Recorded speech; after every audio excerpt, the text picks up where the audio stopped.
से तीनोटी प्रश्न सठिक उत्तर पर निर्भर कर भविष्य संपर्क एटा मो ପାଇଁ ଅତି ସାଧାରଣ କଥା ତିନୋଟି କାହିଁକି ତମର ଇଚ୍ଛା ଯେତେ ଉତ୍ତର ସେତେ ପ୍ରଶ୍ନ ପଚାର ତମର ସବୁ ପ୍ରଶ୍ନ ସଠିକ ଉତ୍ତର ଦେବାର ଶକ୍ତି ଏକ୍ସାମ ତ ସାମନ୍ତରାୟ ପାଖରେ ଅଛି ପଚାର ठीक अच्छे मोर प्रथम प्रश्न विवाह करा जाए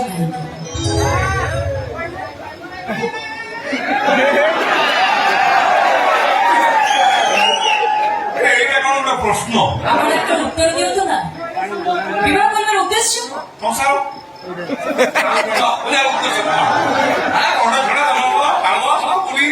अच्छा एटा ताले आपण पे संसार संगे अच्छा संसार कौन संसार कौन माने मो कहता संसार कहले कौन बुझे पिला छुआ आओ संसार कहले ए से तो चाकरी दो असुविधा एटा ताले आपण पे संसार संगे आपण ताले मते विवाह करी मो से संसार करे पे इच्छा प्रकाश करछन निश्चय निश्चय फिर काई मो पाखरे एंती की विश्वास तो अछि जे आपण अन्य का विवाह न करी मते विवाह करबा पे इच्छा प्रकाश करछन हां हां एटा वाला प्रश्न पचार तो मन को एक्चुअली बाबा बाबू टाणिया प्रकार अफेक्शन ता को हम सुंदर दिन से बहुत भलो बा आलो जरा सुंदर दिन से प्रति मोरे भारी दुर्बलता आसित में तने तो सुंदरी तो अपूर्व सुंदरी सेट में हमको बाबा पे चाहिए धन्यवाद अच्छा धन्य আমার এই বিবাহ পূর্বরু মো দেহরে সৌন্দর্য নষ্ট হয়ে গলা মানে মো অসুন্দর হয়ে গলি তারপরে বি কোন আপন মতে বিবাহ করবে ভবিষ্যতের গণনা মু করে না এ ভাগ্য যদি কোন যে অসুন্দরী করে দেলা তার সে মন্দ ভাগ্য সହିତ মো ভালো ভাগ্যটাকে মু কাই জড়িত মো আউ বুঝি কোন পচারু মো কথা পচারুছি তম পাই বি সে সমান উত্তর ধন্যবাদ এবে মোর দ্বিতীয় প্রশ্ন পচার মনিষ জীবনের লক্ষ্য কোন খাইয়া আউ লক্ষ্য সিনানি ওরা তে পড়িতে বড় আরে কষা খাইয়া আউ প্লেগনো পিলা খাতা না কথা কথা পাহাড় উপরে বসে পড়িবা রাইট আর তারপরে দিনে বলছিবে এক্স্যাক্টলি আপনার কইবা হিসাবে খাইবা অর্থাৎ আহার শোইবা অর্থাৎ নিদ্রা অর্থ রোজগার করে নিজের স্থিতি মজবুত করিবা অর্থাৎ আত্মরক্ষা যাহাকে ভয় বলি বি কুহতি পিলা ছুয়া জন্ম করিবা অর্থাৎ মৈথুন ইয়া তো এ তো আহার ভয় নিদ্রা মৈথুন এই চারোটি কথা মনুষ্য করে আর এই চারোটি কথা পশু করে তাহলে মনুষ্য ও পশু ভিতরে পার্থক্য কোন না না না এই কই করুনাতে মানে পার্থক্য কিছু নাই କିଛି ନାହିଁ? কিছু নাই তাহলে ଆପଣ ବି କଣ ପଶୁ ବୋଲି କୁହାଯିବ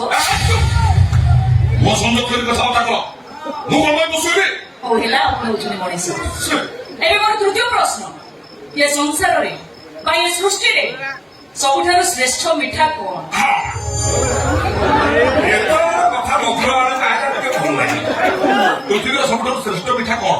ଏଟା ଛୋଟ ଛୁଆ କହିଲେ ମୁଁ କଣ କହିବି ଆପଣ ଆଗ ଉତ୍ତର ଦିଅନ୍ତୁ ନା ଗୁଡ ଛେନାପୋଡ ରସଗୋଲା ବୁନ୍ଦି ଛେନା ଝିଲି ନା ମିଠା ପ୍ରବଳ ଆମ ବାହାଘର ସରିଯାଉ ଏ ପୃଥିବୀରେ ଯୋଉଠି ସବୁ ଭଲ ଭଲ ମିଠା ଅଛି ସବୁ ମିଠା ଆଣିକି ତମକୁ ଖୁଆଇଦେବି ହେଲା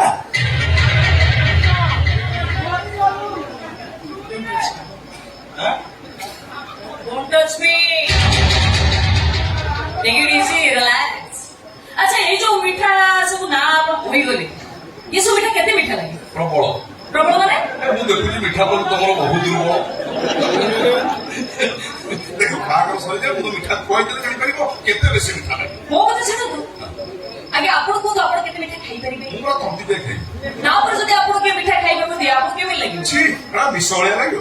ଯୋଉ ମିଠା ସମୟ ଆସିଲେ ବିଷୟରେ ପରିଣତ ହେଇଯାଉଛି ସେଇ ମିଠା ଏଇ ସୃଷ୍ଟିର ଶ୍ରେଷ୍ଠ ମିଠା ହବ କେମିତି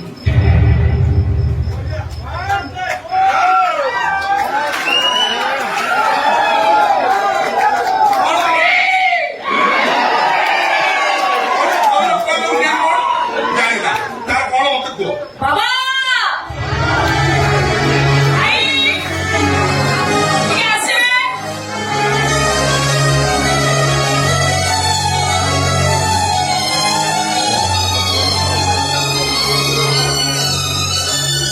ଯାଅ ତମ ଭିତରେ ଯାହା କଥା ହବା କଥା ତ ସରିଗଲା ଏବେ ତ ବାହାଘର ପାଇଁ ତୋର କିଛି ଅବଜେକ୍ସନ ନଥିବ ଆଉ କଣ ଅବଜେକ୍ସନ ପୁଣି କଣ ପିଲାମାନଙ୍କ କଥା ସରିଗଲା ଏବେ ଆମ କଥା ଜ୍ୟୋତିଷ ଡାକି ବାହାଘର ଦିନ ସ୍ଥିର କର। ଆଜି ଗୋଟେ ଯୋଗରେ ରଖି ପାଇଥିଲା ବାବୁ ରାତିରେ ଆସିଲା ବେଳେ କହୁନଥିଲି ସବୁ କାର୍ଯ୍ୟ ଶୁଭ ଯୋଗରେ ହେଇଯିବ ଆଉ ଏଥର ଡେରି କାହିଁକି ପାଟି ମିଠା କରିବା ପାଇଁ ମିଠାର ବରାଦ ହଉ ବରାଦ କଣ ହବ କି ହବ ସେଇଥିପାଇଁ ବାବୁ ଆମର ବିଭିନ୍ନ ଭେରାଇଟିର ମିଠାଇ ଆଉ ଫ୍ରିଜରେ ଷ୍ଟକ୍ ରଖିଛନ୍ତି ମୁଁ ନେଇକି ଆସିବି। ରସନା କର ମୁଁ ଆଗ ମୋ କଥା କହିସାରେ ତାପରେ ଯଦି ମିଠାର ପ୍ରୟୋଜନ ହୁଏ ତୁ ଯାଇ ମିଠା ଆଣିବୁ। କଣ ତୋର ମତ? ଇଏ ବାହାଘର ହେଇପାରିବନି ଭାଇ। ଦେଇପାରିବନି କାହିଁକି ଅସୁବିଧା କଣ? ଆପଣଙ୍କ ପୁଅ ମୋର କୌଣସି ପ୍ରଶ୍ନର ସଠିକ ଉତ୍ତର ଦେଇପାରିନାହାନ୍ତି ଆଜ୍ଞା।